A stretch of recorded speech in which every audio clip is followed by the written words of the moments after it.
Türkmen milleti, Beyik Zaparmurat Türkmen maşinin terdarlığına, Türkmen ruhu bilen yine arşa götürüldü.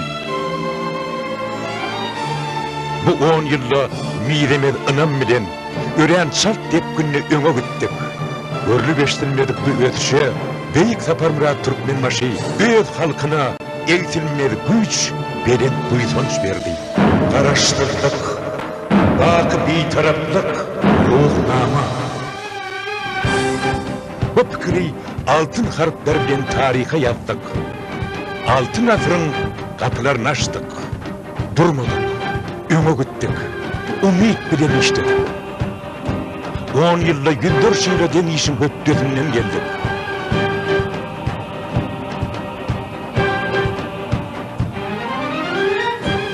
Tarihte koyduk adalları.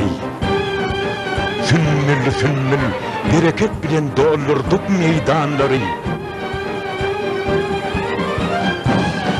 Bereketli topraktan ağ altınlar akıp fabriklere geldi.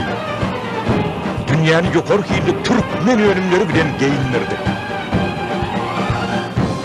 Neftimel, kadımel, bu şahana şayranmayın. Durmuşsun dünyanın can damarına aylanmayın. 10 yılla bir bitev gövre evli Türkmen velayetleri, bedent binaları, acayip köşkleri birenli Türkmen şehirleri. Zavod fabrikleri kurduk, yurdun her bir yerine işledik, döndürdük, gücümü de güç hoşuldu. Tekrar yerteklerini vardı ayağı ağır kergönler, Irakları yakın etti teyde kurulan yollar. Türkmen bedevinin allık doğummadı, tiyildirmedi, bütün dünyanı hayran etti, kalkınışımızın tepkidi.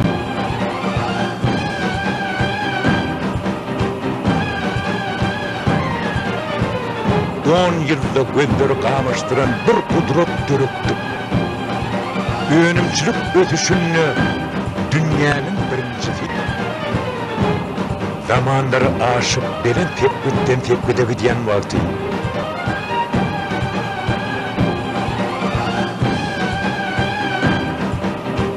Ömürlük prezidentimiz Beyik Zaparmurat Türkmen maşy ruhnamany Türkmen halkyna terpa etdi.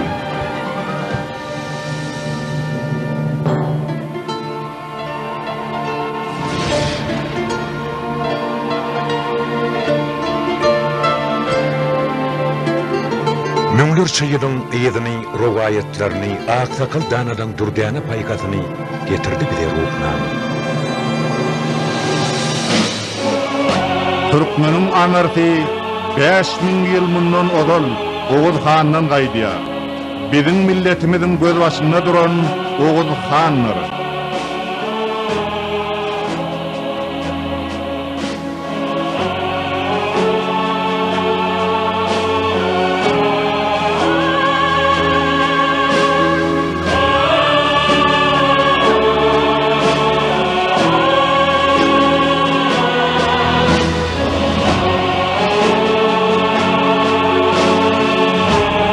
Muhammed Peygamberin döwründe Türkmenler İslam dinini kabul edenlerinden soň biziň halkymyzyň ikinji eýýam başlanýar. 650-nji ýyldan başlap 900-nji ýyla çenli uly döwür bolup, ol Gorkut atamyzyň eýýamy bolýar.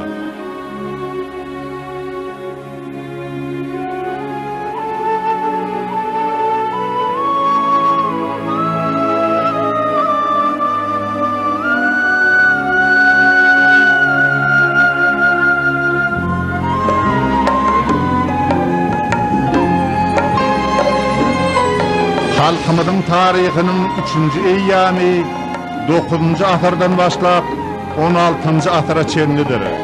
Bu döwür Türkmen halkynyň gülläp ösen beýik Seljuklar döwletini kuran döwür.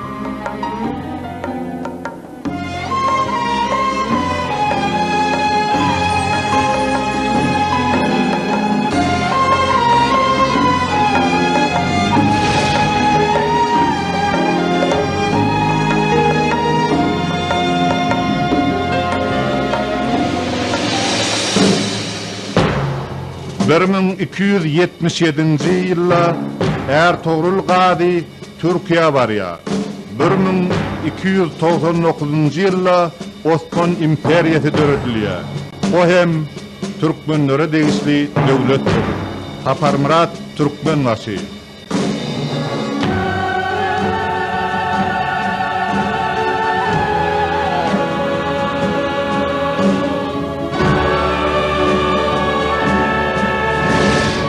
Köne agyr döwlet täze eder bagyt beýiklik, serdarlyk ýoly tidindir.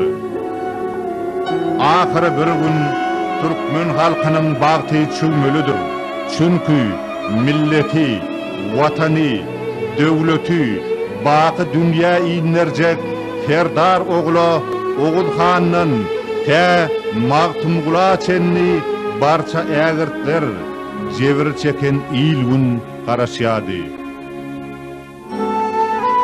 Geçti benim ıkbalım, barça cepalar atam.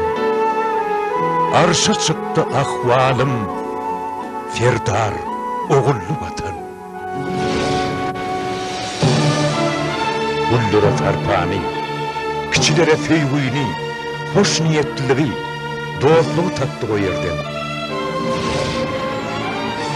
Türkmen däplerini, Türkmen desturu täliden açtık. Sanımızı, sözümüzü, mukamlarımızı, halk aydınlanmadı dinledik.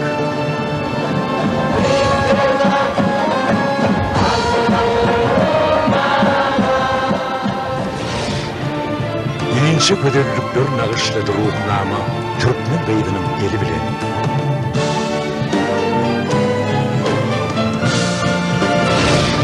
Şitim halı dokudu, al yaşın baydak bollu barça il ulutun kömlünne.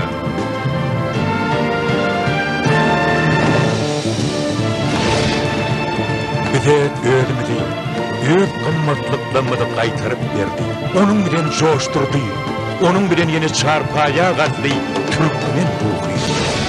Ruhnama vatan sevgisi, aygıtlılık, doğrusulluk, ıhlaslılık. Ruhnama arman yadıman işlemek, başarmak, kamilleşmek hocuğu. Ruhnama ferdara ınam, ferdara vefallık ekti.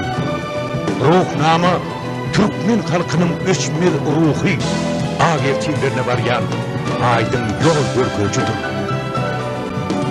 Onun şuurası bilen bugünün geleceğim tapyan.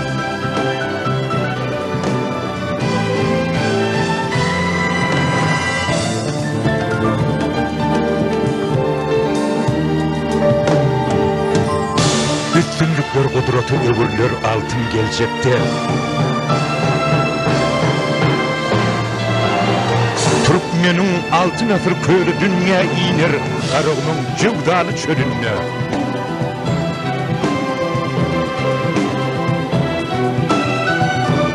Türkmen'de, buytonçlu, bağtiyar, ulukçı kemmemir, araştırdığın 10 yıl soyununa coşyar. Yine üstünlükler, yine kudretler karışya bile.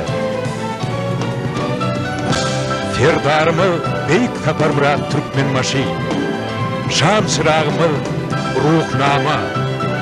Önüm bilen 10 yıldan 10 yıllara var yaz. Halk, vatan, beyik Türkmenbaşy.